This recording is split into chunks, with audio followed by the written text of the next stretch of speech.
UCC and implications protection to vulnerable section of society mean समाज के कमजोर वर्ग को सुरक्षा। यूसीसी का उद्देश्य महिलाओं और धार्मिक अल्पसंख्यकों सहित अंबेडकर द्वारा कमजोर वर्गों को सुरक्षा प्रदान करना है, साथ ही एकता के माध्यम से राष्ट्रवादी उत्साह को बढ़ावा देना है।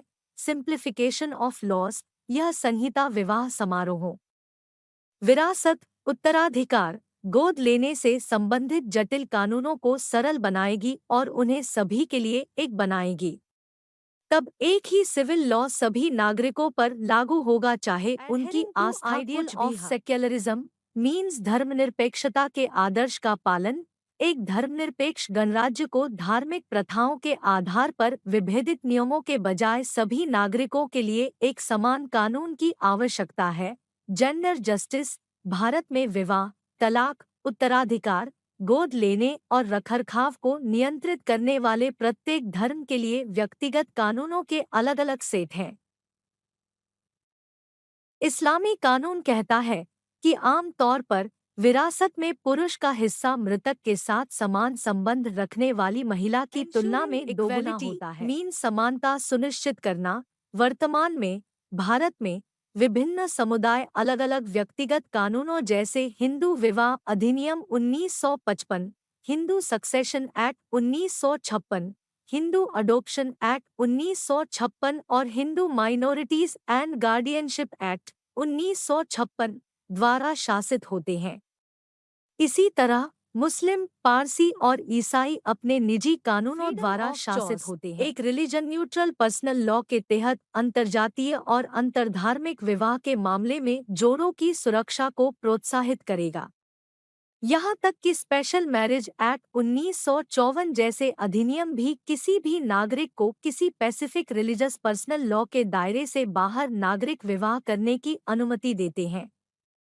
यदि समान नागरिक संहिता लागू हो जाती है तो सभी व्यक्तिगत कानून समाप्त हो जाएंगे।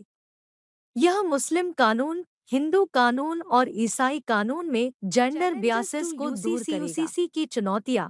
आज़ादी के बाद से संसद द्वारा अधिनियमित सभी केंद्रीय पारिवारिक कानून अधिनियमों में प्रारंभिक धाराएं घोषणा करती हैं कि वे जम्मू और कश्मीर राज्य को छोड़कर पूरे भारत पर लागू होंगे। इन सभी एक्ट में 1968 में एक दूसरा एक्ट जोड़ा गया था जिसमें कहा गया था कि इसमें शामिल कुछ भी केंद्र शासित प्रदेश पांडिचेरी में रेनोकेंस पर लागू नहीं होगा। इनमें से कोई भी एक्ट गोवा, दमन और दीव में लागू नहीं होता है। उत्तर पूर्वी राज्यों नागालैंड और मिजोरम से संबंधित फोर्थ एक्सेप्शन संविधान के अनुच्छेद 371A और 371G से उत्पन्न होता है, जो यह आदेश देता है कि कोई भी पार्लियामेंट्री लॉ इसके एडमिनिस्ट्रेशन के लिए कस्टमरी लॉ और रिलीजन बेस्ड सिस्टम की जगह नहीं लेगा। सांप्रदायिक राजनीति, यूनिफॉर्म सिविल कोड की मांग कम्युनल पॉलिटिक्स के संदर्भ में तैयार की गई है। समाज का एक बड़ा वर्ग इसे सामाजिक सुधार की आड़ में मेजोरिटेरियनिज्म के रूप में देखता है। कॉन्स्टिट्यूशनल हर्डल, संवैधानिक बाधा, भारतीय संविधान का एक्ट 25 जो किसी भी धर्म का पालन करने और प्रचार करने की स्वतंत्रता को संरक्षित करने का प्रयास करता है। भारतीय संविधान के एक्ट 14 के तहत इम्प्लाइड इक्वेलिटी की कॉन्सेप्ट्स के साथ टकराव में पड़ जाता है। यूसीसी से संबंधित मुद्दे। TMA पाई फाउंडेशन vs कर्नाटक राज्य में सुप्रीम कोर्ट ने दोहराया कि भारत में सेक्युलरिज्म का सार विभिन्न प्रकार के लोगों, विभिन्न भाषाओं और विभिन्न मान्यताओं के साथ पहचान और प्रोटेक्शन है और उन्हें एक साथ रखना है ताकि भारत एक होल यूनाइटेड बनाया जा सके।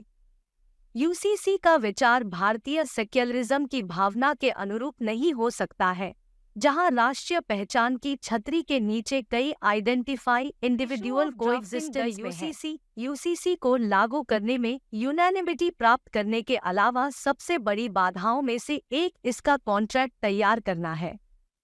कोई दिशानिर्देश या वेयर्न डॉक्यूमेंट नहीं है, चाहे यूसीसी सभी व्यक्तिगत कानूनों का मिश्रण हो या कॉन्स्टिट्यूशनल मैंडेट का पालन करने वाला एक नया और सामान्य कानून हो। जब आइसोलेशनिज्म, कॉन्जर्वेटिज्म और पर्सनल लॉज के बारे में गलत धारणाओं जैसी माइनॉरिटी कॉन्सर्न्स को संबोधित करने की बात आती है तो वे यूसीसी को अपनाने में बाधा बनते हैं। यदि यूसीसी लागू होता है तो अधिकांश माइनॉरिटी को असुरक्षा की भावना महसूस होती है, पहचान पूरी तरह खत्म हो जाती है और भारतीय समाज में मार्जिन्स पर डाल दिया जाता है और माइनॉरिटी रिलीजन्स पर मेजोरिटेरियन अप्रोच लागू हो जाता है।